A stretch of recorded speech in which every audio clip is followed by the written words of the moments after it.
Hello, Assalamu alaikum. Welcome to my English channel, Concept English.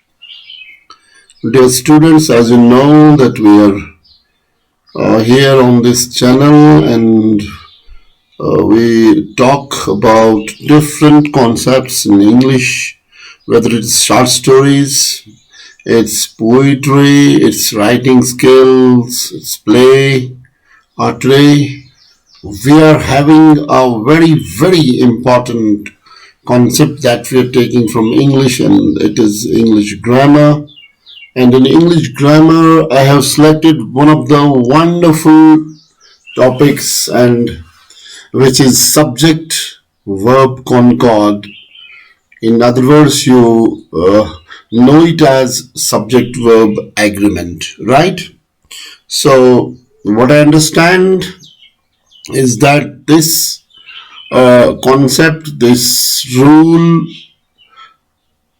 the concord of subject and verb has always been a casualty for teachers as well as students, right?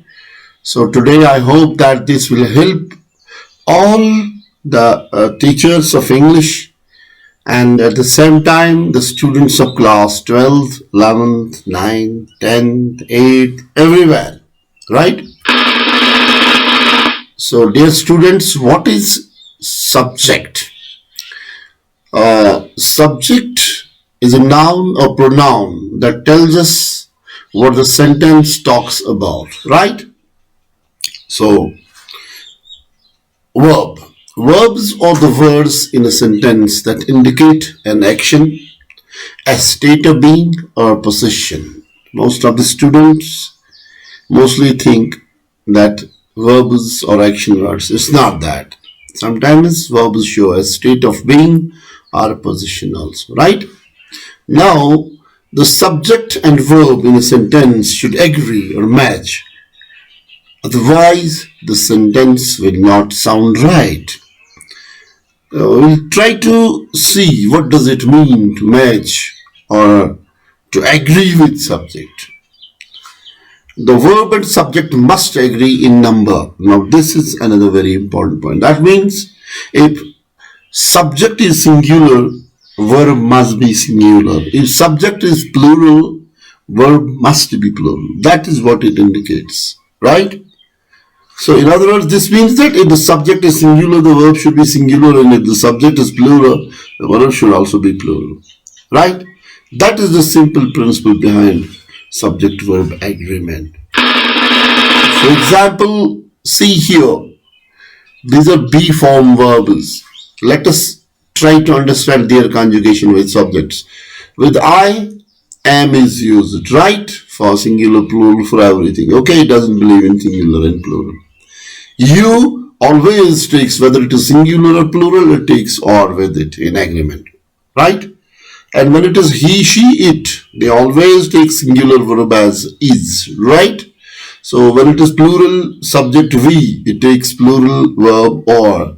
When it is you, I said, it is again whether it is singular here, whether it is plural here. At both the cases, it takes or. And they is a plural subject and it takes or, right? So it is in case of yes, to be verbs. Let's go to man verbs. For example, for I, singular, the verb is play, right? It's different.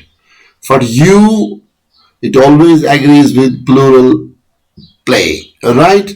He, she, it. For them, the plural verb is please, right? So this is other than B form word we are talking about. When it is plural we have plural verb play. When it is plural you, we have plural verb play. When it is they, we have plural verb play, right? So only in case of he, she, it, you see that if you want that your these three subjects should agree with your verb, at the time you need to add s to your verb, right? This is subject verb agreement. These are the basic things, nothing else. Then there are some problem areas that we will talk about, right? Otherwise, what I said previously, that is totally subject and verb agreement. Okay? Now our problem starts like this. If a sentence begins with here or there, okay? Mostly you have seen sentences begin with here or there. And remember that these are never the subjects of a sentence. So don't get confused.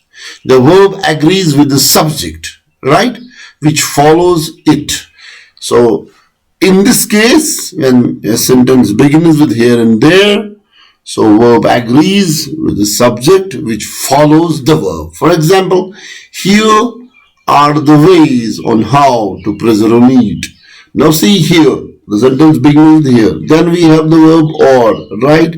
Then we need to see what does this or agree with. It is the ways, right? Because that is what we read. Because here, in such kind of when the sentence begins with here and there, subject always follows the verb. Subject follows the verb, right? So after or we have the subject, the ways. So the ways is plural, so we have a plural verb or here. So that is the correct agreement. Okay, so now go to second one. There is a huge gap. Again, huge gap. A huge gap is a singular verb, and we have a singular, a huge gap is a singular subject, singular noun. So we have a singular verb is with it, agreeing, right? So after that, okay?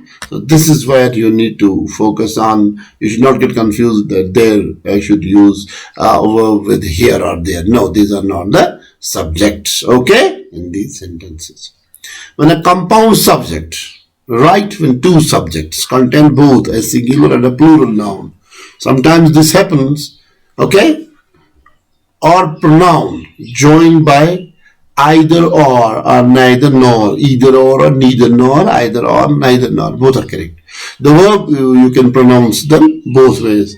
The verb should agree with the subject that is near the verb. So this is called the principle of proximity. One of the very important principles in subject-verb agreement. We have actually three.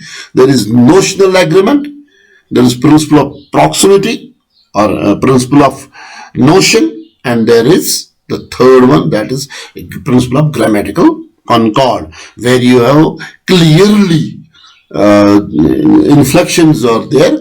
The verbs show whether they are singulars or plurals. That's called a grammatical concord. But in notional concord, you never know the verb, the subject or your noun is subject, for example, or those collective nouns. We never know. They don't have those plural markers. That's why they are called. There we have to think notionally. And then I said that another one principle that we use in this concord, that is principle of proximity. Proximity means principle of proximity, where the verb shows its tendency that it goes with its nearest this subject, right? So that also works. For example, the boy or his friends run every day. So you have seen the boy is one subject or conjunction, then his friends another subject. There are two subjects, they are connected with or. Okay, now which one verb? Verb run. Okay, this is singular verb, right? His friend is singular. Otherwise there are two subjects. But what I said, principle of proximity says that you have to, your verb must go with the subject which is very close to it. So his friend is close to run. So that's why we should take a plural verb. If it had been closer to the boy, then this should have been a singular verb, runs. But here this verb is close to second subject, and that subject is plural. So our verb should also be plural. And you know that verb is plural when it has no s, and noun is plural when it has s. So the boy or his friends run every day. So principle of proximity use it here. The verb is close to the subject, so the second subject, so that's how it agrees with it, right? Both are plural. Neither the players nor the coach. Now very interesting, here you have singular subject, the coach, very close to your this verb is joining. So neither the players nor the coach is joining. So here the coach is the subject which is agreeing with the your verb is. Okay, either the organizer or the singers. So again, in the third one, it is singers, which is plural, and R is also plural. So singers goes with R, right? So this is how you can deal with compound subjects, right? So the subject which is nearer to your verb, that they should go together. Okay, so that's the agreement here. Now sometimes we have some intervening words between subject and verb. Okay, for example, a singular subject followed by intervening words or phrases such as, we can have words like with, together with, including, accompanied by, in addition to, as well as, no less than, take a singular. They all take a singular verb. For example, the president. Okay, now it has some additional words. There are intervening words, accompanied by his wife. So you should not take it that these are perhaps two subjects, or sometimes you will confuse yourself. Where is the subject? The president is your subject. Okay, the president is traveling to India. You can write it in a different way. The president is traveling to India with his wife. Right? You can take it differently. Otherwise, the president accompanied by his wife is traveling to India. So here in this case, this is must agree with the president. This is singular and your is singular. Okay, these are additional intervening words, nothing to do with this. Same is the case here. My friend is in the party. My friend is in the party. Now, what is this as well as my brother? These are intervening words. These are additional words. They have nothing to do with the subject. So, subject is singular and your verb is also singular. So, the intervening words, they should not confuse you, that you should not count them as part of subject, or maybe you think that these are two subjects. It's not that. Now, take this one. One of the boxes is open. So one is your actually subject. So all of the boxes should not confuse you. It's not part of sentence. Nothing. It is maybe, okay, we can say it is part of sentence, but the word that governs us, this is that. This is singular and it will go with singular verb is. Okay.